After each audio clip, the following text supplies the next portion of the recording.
ఎడారిలో సెలయేర్లు డిసెంబర్ 1. కాబట్టి దేవుని ప్రజలకు విశ్రాంతి నిలిచినది. హెబ్రీలకు రాసిన పత్రిక 4వ అధ్యాయము 9వ వచనం.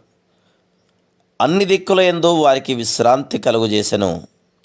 యెహోవా వారి శత్రువులనందరినీ వారి చేతికి అప్పగించి ఉండెను.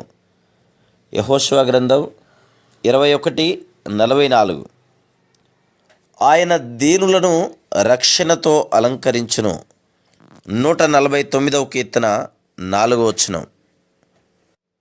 ప్రఖ్యాత క్రైస్తవ సేవకుడు ఒక ఆయన తన తల్లి గురించి చెప్తుండేవారు. ఆవిడ చాలా కంగారు మనిషి. ఇలా కంగారు పడడం, ఆందోళన చెందడం పాపమని గంటల కొద్దీ చెప్పి ఆమెను ఒప్పించడానికి ప్రయత్నిస్తూ ఉండేవాడు. కానీ ఆవిడ దిగుళ్ళు తీరలేదు. లేనిపోని బాధలు ఊహించుకొని దిగులు పడేది. అయితే ఒకరోజు చిరునవ్వుతో ముఖం వెలిగిపోతూ కనిపించింది. ఆమె ఏం జరిగిందని అడిగాడు అతడు. రాత్రి తనకు కల వచ్చిందని చెప్పింది ఆమె. కలలో ఆమె ఓ రోడ్డు వెంట వెళ్తున్నది. ఆ దారి వెంటే చాలామంది భారంగా కాళ్ళీడ్చుకుంటూ వెళ్తున్నారు. వాళ్ళంతా తమ వీపుల మీద నల్లటి బరువైన మూటలు పెట్టుకొని నడుస్తున్నారు. చూడడానికి అసహ్యంగా భయంకరంగా ఉన్న దయ్యాల్లాంటి జీవులు వాళ్ళు మోసుకెళ్లేందుకు ఆ మూటల్ని అక్కడ పారేస్తూ వెళ్తున్నాయి. మిగతా వాళ్ళలానే ఆమె కూడా ఆ అనవసరమైన బరువులు మోసుకుంటూ వెళ్తున్నదట. దయ్యాల బరువులకి కృంగిపోతూ కాసేపటికి తలెత్తి ఒక మనిషిని చూసిందట. అతని ముఖం దయతో వెలిగిపోతుంది. అతను అటు ఇటు పరుగెడుతూ ఆ మనుషుల్ని ఏదో చెప్పి ఓదారుస్తున్నాడు.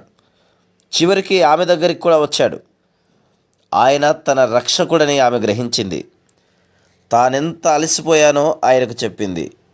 ఆయన విచారంగా నవ్వి ఇలా అన్నాడు, ప్రియ కుమారి, ఈ బరువులు నేనిచ్చినవి కావు.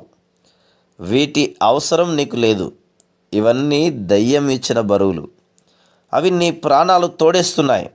వాటిని పడేయి. వాటిని ముట్టుకోకు. అప్పుడు నీ దారి తేలికవుతుంది. రెక్కలు కట్టుకుని ఎగిరిపోయినంత తేలికగా ఉంటుంది. ఆమె చేతిని తాకాడాయన. వెంటనే ఆమెలో శాంతి సమాధానాలు చోటు చేసుకున్నాయి.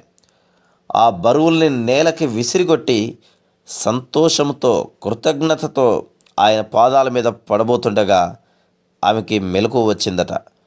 ఆవిడకున్న దిగుళ్ళన్నీ మటుమాయమైనాయి. ఆ రోజు నుంచి ఆమె జీవితాంతం ఆ కుటుంబం అంతటిలోనూ ఆమె అందరికంటే సంతోషంగా ఉండేది. రేయిలో సంగీతం నిండిపోతుంది. దినమంతా వేధించిన బాధలు తోకముడిచి పారిపోతాయి. Praise the lord.